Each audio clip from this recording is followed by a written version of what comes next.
의의 호심경을 붙이라라는 제목으로 함께 은혜의 말씀을 나누겠습니다.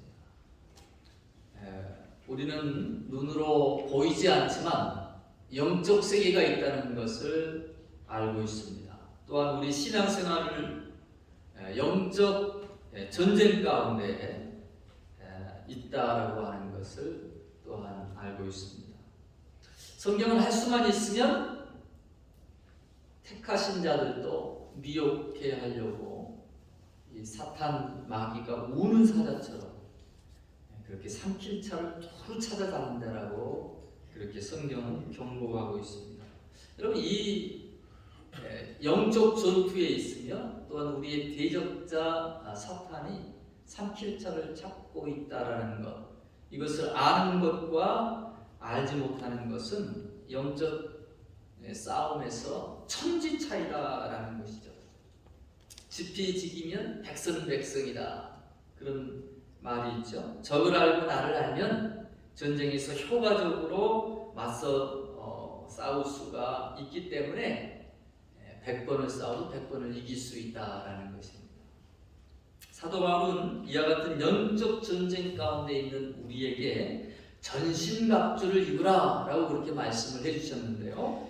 오늘은 두 번째 시간으로 이 의의 호심경을 붙이라 라는 말씀을 살펴보고자 합니다. 호심경 그러면 잘 들어보지 않았죠?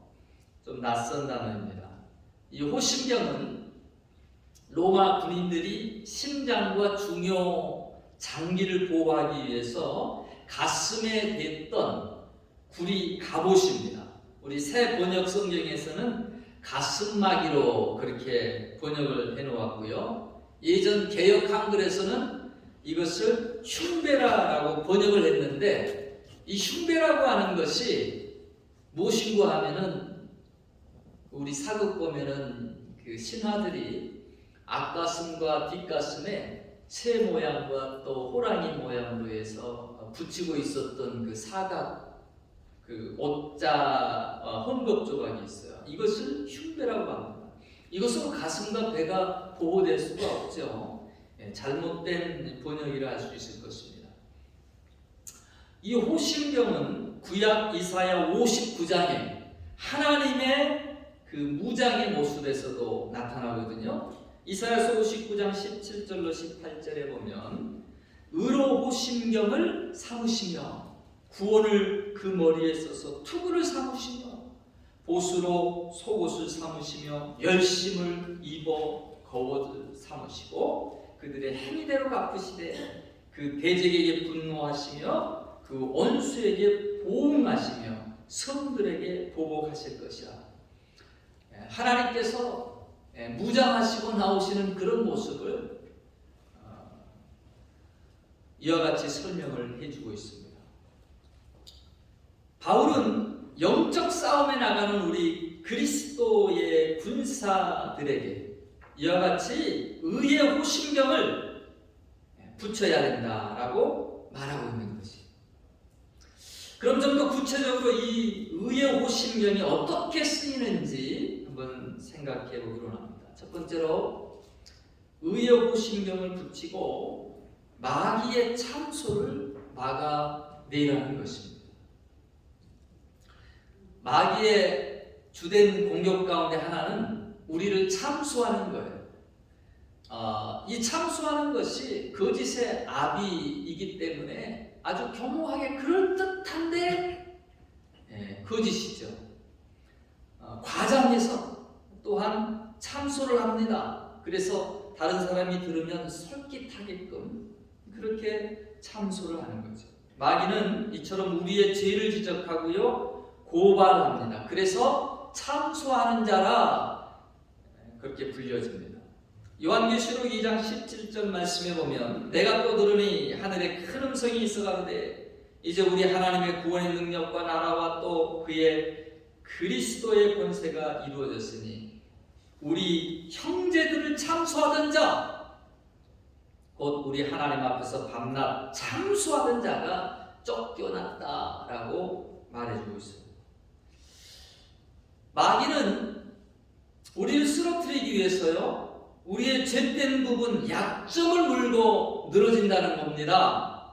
우리의 과거에 실패한 것들, 넘어졌던 것들 부각시키고 우리가 아무것도 할 수 없는 절망감에 사로잡히게 만드는 것입니다. 그래서 너는 아무것도 할 수 없다라고, 내가 얼마나 찌질한 인간인지 아느냐라고, 내가 다른 사람보다 더 나은 게 뭐가 있느냐라고, 너 자신을 한번 보라라고, 그렇게 무력감, 낙담으로 우리를 무너뜨린다라는 거예요. 열왕기상 19장에 보면 그렇게 능력의 종이었던 엘리야가 나오는데요. 이 엘리야가 세상에 절망감 가운데 빠져 있습니다. 무력감 가운데 빠져 있어요.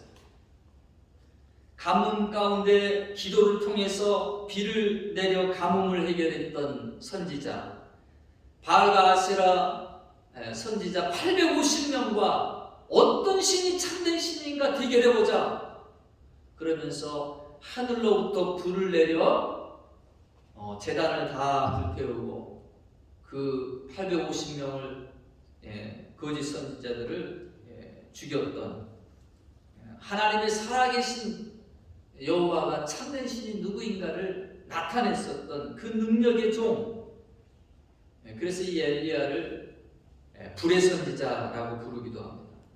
그랬더니 엘리야가 19장에 와가지고 죽기를 구하고 있어요. 왜 그렇습니까? 여호와가 살아계신 하나님인 것을 온 천하에 드러내면 우상을 섬기는 자들이 다 회개하고 돌아올 줄을 알았어요. 그런데 웬일입니까? 이세벨 왕후가 도리어 도끼 눈을 뜨고 너도 내일 이맘때쯤이면 저 850명의 선지자들 다 죽은 저들 가운데 하나같이 죽게 될 것이다, 그러면서 쫓아오는 겁니다. 자기 혼자 이때껏 힘든 싸움 감당해 왔는데 그동안의 수고가 다 물거품이 된 것 같고 알아주는 사람은 없는 것 같고 도리어 죽이겠다라고 이를 갈며 덜며들고 있습니다. 열왕기상 19장 4절에 보니까요, 스스로 광야로 들어가 하룻길쯤 행하고 한 노된 나무 아래 앉아서 죽기를 구하여 가로되 여호와여 넉넉하오니 지금 내 생명을 취하옵소서. 나는 내 열조보다 낫지 못하나이다. 내 열조보다 못하다라는 겁니다. 그게 달리 말한다라면 나는 못난 사람이다, 그거예요. 낙담하고 있어요. 절망하고 있어요. 무력감 가운데 빠져들었습니다. 더 이상 살 소망이 없습니다. 꿈도 없습니다. 희망도 없습니다. 그래서 뭐라고 그래요? 죽기를 구하는 거예요. 이제 조카오니 내 생명을 취하옵소서. 여러분, 우리가 인생을 살아가면서 이런 절망감 가운데 한두 번은 다 누구나 빠져들게 돼 있습니다. 한두 번이 무슨 말이겠습니까? 수십 번도 빠질 수가 있습니다. 이때 우리가 무장해야 될 것이 무엇이냐? 바로 이 의의 호심경이다라는 거예요. 이것이 마귀의 공격으로부터 우리를 보호해 준다는 것이죠. 그러면 우리 성도가 무장해야 될 이 의의 호심경이라는 것이 무엇일까요? 그것은 하나님께서 우리에게 주신 의, righteousness, 이것을 의미하는 거예요. 근데 이 의는 우리의 의가 아닙니다. 여러분, 사실 우리의 의라는 것이 얼마나 보잘것 없습니까? 아담과 하와가 범죄하고 자기 수치를 가리기 위해서 무화과 나무 잎으로 옷을 만들어가지고 둘렀는데 반나절이 볶아가지고 바삭바삭 말라서 다 부서져 버려요. 이와 같은 것이 우리의 의입니다. 우리가 노력해서 가리는 수치는 한계가 있다는 것이죠. 불완전하다는 것입니다. 우리가 무장해야 될 의는 하나님이 마련해 주신 의의 옷입니다. 범죄 후에 하나님께서 양을 잡아가지고 가죽옷을 지어서 이 아담과 하와의 수치를 가려주셨습니다. 나중에 예수 그리스도께서 십자가에 희생되셔서 우리에게 그리스도의 의의 옷을 입혀주실 것이라고 하는 예표를 이 사건을 통해 보여주신 것이죠. 여러분, 우리가 의인입니까? 죄인입니까? 네, 사실 두 가지 다 맞는 말이에요. 우리는 아직 모두가 다 돌아보면 허물투성이인 죄인입니다. 그럼에도 그런 죄인들을 우리가 예수 믿을 때 의로우신 예수님께 연합된 자로 받아주시고요, 우리를 의인이라 칭해 주시는 거예요. 이것은 법적인 용어입니다. 칭의라고 그렇게 말하고 합니다. justification이라고 부르는 법적인 용어라는 것이죠. 우리 자신을 보면 여전히 죄인임에도 불구하고 그리스도 안에서 우리를 의인으로 여겨주시며 불러주시는 그 명칭이라는 것입니다. 우리는 나의 의를 가지고 여러분 마귀를 대항하려고 하지 마시고요, 예수 그리스도의 의를 내세워 우리를 방어할 수 있어야 됩니다. 그러면 결코 마귀가 도발할 수 없어요. 왜요? 로마서 8장 33절 말씀 뭐라고 하십니까? 의롭다 하신 이는 하나님이시니 누가 능히 하나님께서 택하신 자들을 고발하려. 하나님이 의롭다라고 청해 주셨는데 마귀가 더 이상 참수할 수가 없다라는 것이죠. 그래서 여러분, 나의 의 가지고 뭐 누가 잘했니 못했니 따질 거 없어요. 그리스도의 의로 나를 덮을 수 있어야 됩니다. 비텐베르크 성에서 운동 생활을 했던 이 루터가요, 밤중에 자주 이 사탄이 나타나는 것을 목격을 합니다. 얼마나 많이 힘든 사운드를 종교 개혁을 하면서 그 심신이 허약해졌는지 몰라요. 어느 날 신약 성경을 번역하는데 또 마귀가 나타났어요. 그의 죄의 제목들을 조목조목 따져가면서 네가 이러고도 하나님의 일을 하는 사람이야? 뭐 때문에 이렇게 힘들게 피해 다니고 숨어 다니면서 종교개혁 한답시고 지금 성경 번역을 하고 이 개고생을 하는 거냐. 루터가 자기 자신을 돌이켜보니까, 그 말을 듣고 돌이켜보니까 자기 자신이 너무 부끄러운 거예요. 자기의 모습이 너무 처량하기 그지없습니다. 점점 마음이 낙담이 되는 거예요. 그렇게 도발하는 마귀에게 루터가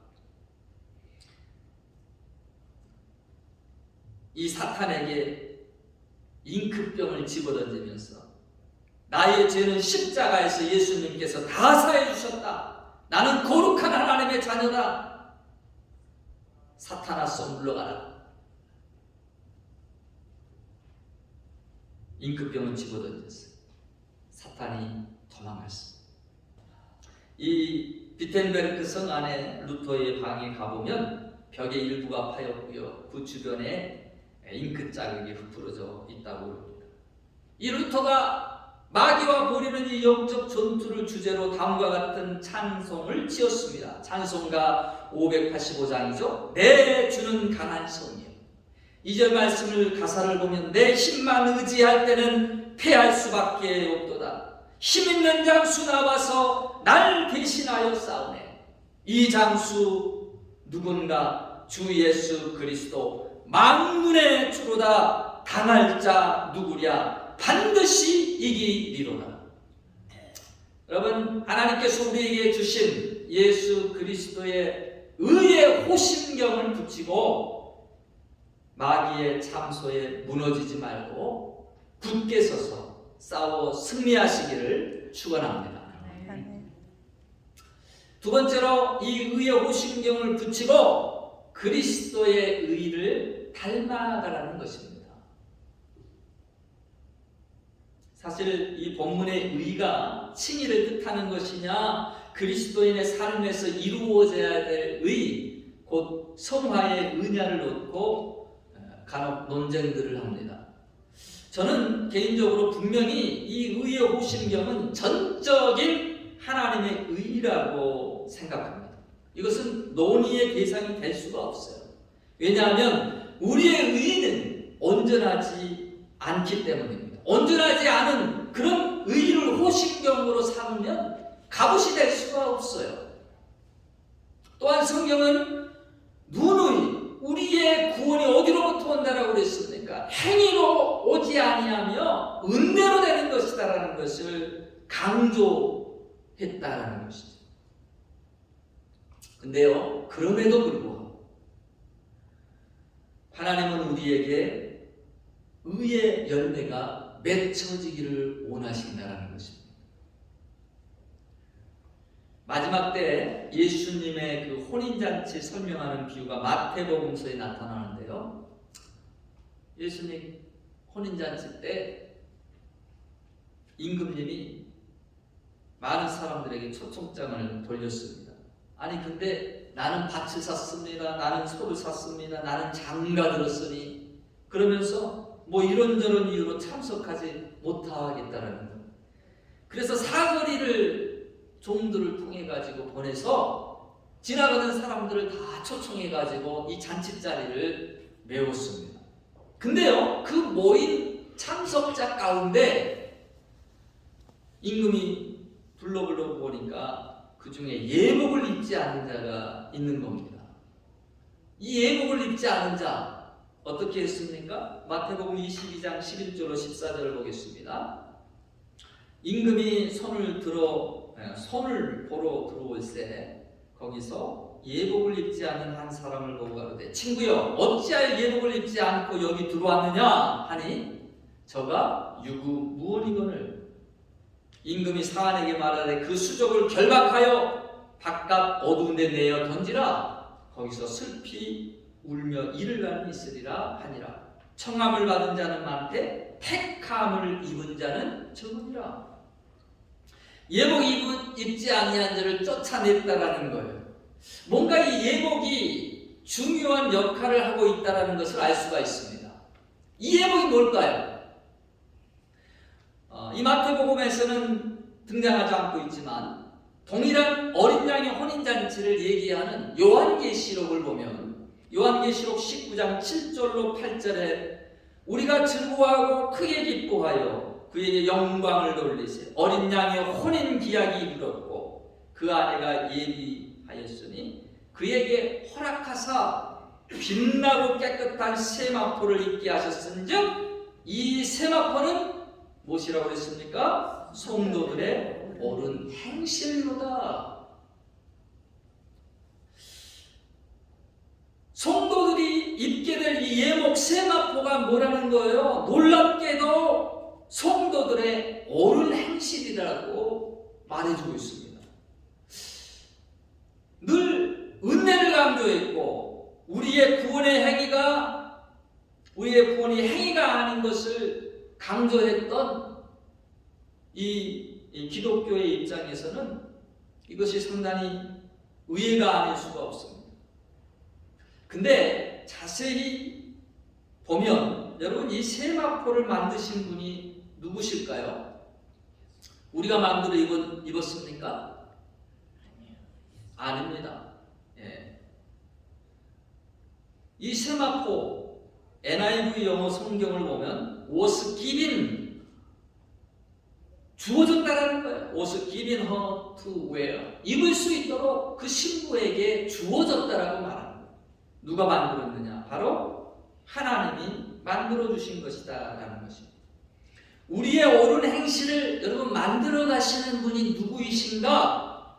하나님이신 줄로 믿습니다. 이 사실을 분명히 알아야 돼요. 빌립보서 1장 6절 말씀에 너희 속에 착한 일을 시작하신 이가 그리스도 예수의 날까지 이루실 줄을 우리가 확신하노라.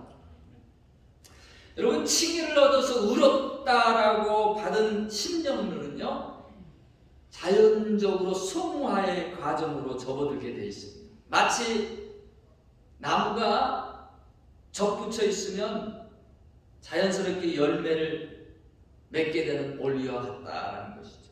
우리가 예수님께 접붙여 있으면 예수의 생명이 흘러 들어와서 예수님을 닮아가게 되어 있습니다. 근데 만약에 내 삶 가운데 변화가 없고 내 삶 가운데 열매가 없다라면 과연 내가 지금 예수님께 접붙여져 있는지, 예수님과 연결되어 있는지 돌이켜 봐야 될 것입니다. 그 C.S. 루이스가 순전한 기독교라는 책에서 이런 얘기를 합니다. 얼굴이 너무 못생긴 남자가 있었어요. 눈이 작고 못생겨가지고 사는 게 괴로워서 거울 보기도 싫고 이게 고통스러웠습니다.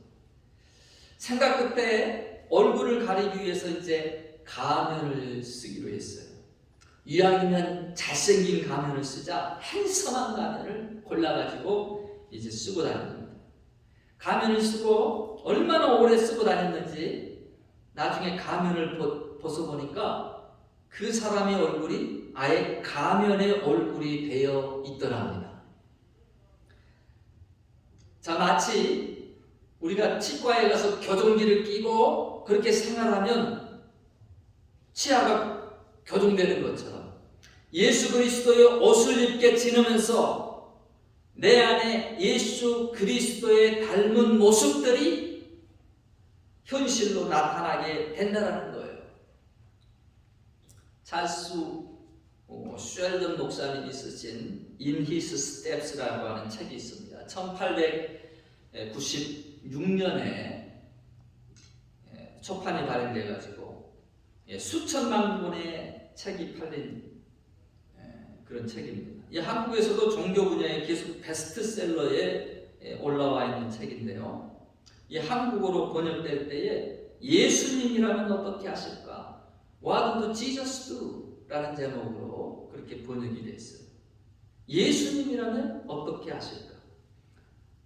이 책은 날마다 신앙생활 속에서 예수님이라면 지금 이 상황에 나의 입장에서 주님이라면 어떻게 하실 것인가? 끊임없이 질문을 던지며 예수님의 밥자취를 따르도록 그렇게 도전하고 있습니다. 칭의의 은혜를 입은 저와 여러분, 예수님의 의의 옷을 입고 우리가 해야 될 것, 예수님이면 어떻게 하셨을까? 여러분, 예수님처럼 생각해보고 예수님을 흉내내보고 예수님을 닮아가면서 그분의 의가 내 삶의 의로 나타날 수 있게 되기를 축원합니다. 말씀을 맺겠습니다. 우리가 인생을 살아가면서 좋을 때 성공할 때도 있지요. 근데 또한 실패하고 넘어질 때도 있습니다. 하는 일 가운데 잘 되어지지 않아서 낙심하고 좌절할 때도 있다라는 것입니다. 인생은 이와 같이 업앤다운이 있어요.